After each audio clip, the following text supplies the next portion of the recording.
اردو معلومات کے ناظرین کو ویلکم کرتے ہیں۔ آج ہمارا ٹاپک اسلامی ملک سوڈان کے بارے میں ہے۔ سوڈان مشرقی افریقہ میں واقع ایک ملک ہے۔ اس کی سرحدیں مصر، چاڈ، ایریٹریا اور ایتھوپیا اور شمال مغرب میں لیبیا کے ساتھ جا ملتی ہیں، اور جنوبی سوڈان کی طرف بحر احمر واقع ہے۔ اس کی آبادی 2022 تک 4,57,00,000 افراد پر مشتمل تھی، اور اس کا رقبہ 7,28,215 مربع میل ہے۔ سن 2011 تک جنوبی سوڈان کی علیحدگی تک یہ افریقہ اور عرب لیگ میں رقبے کے لحاظ سے سب سے بڑا ملک تھا۔ اس کا دارالحکومت خرطوم ہے۔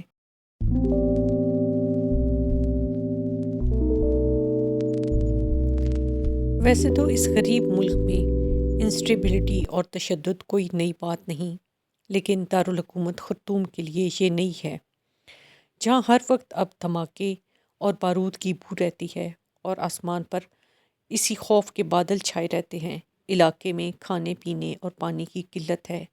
ہسپتالوں کی صورتحال بھی بہت خراب ہے۔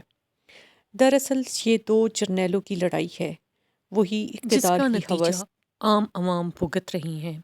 سوڈان میں بدامنی کی یہ شروعات دراصل دسمبر 2018 سے شروع ہوئی، جب اس وقت کے اقتدار میں صدر عمر البشیر، جو 30 سال سے حکومت میں تھے، انہوں نے معاشی تباہی کو روکنے کے لیے کفایت جاری کے ہنگامی اقدامات نافذ کیے، جس کے خلاف عام عوام نے بغاوت کر دی، اور جب بغاوت یہ حد تک بڑھ گئی تو عمر البشیر کی حکومت کو ختم کر دیا گیا۔ پھر اقتدار دو جرنیلوں نے سنبھال لیا۔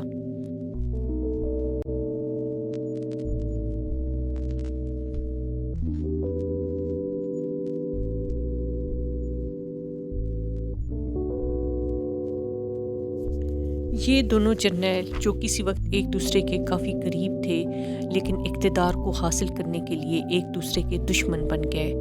اقتدار کی اس جنگ میں عام عوام کا یہ حال ہے کہ وہ گھروں سے بے گھر ہو چکے ہیں۔ اپنے گھر چھوڑنے پر ہر کوئی مجبور ہو رہا ہے۔ لوگ اپنے ملک کو چھوڑ کر دوسرے ملکوں میں پناہ لے رہے ہیں۔ بہت سے باشندے یہاں سے ملک چھوڑ کر سعودی عرب جا چکے ہیں اور باقی قریبی ملکوں میں پناہ لے رہے ہیں۔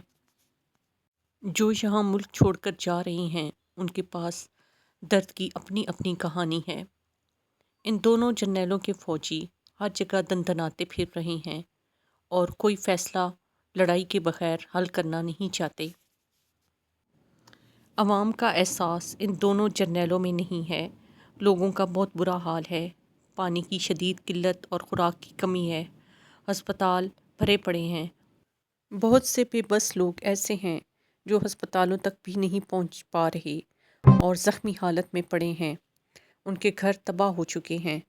اقتدار کی یہ جنگ نہ جانے کب ختم ہوگی اور لوگ اپنے گھروں کو لوٹیں گے۔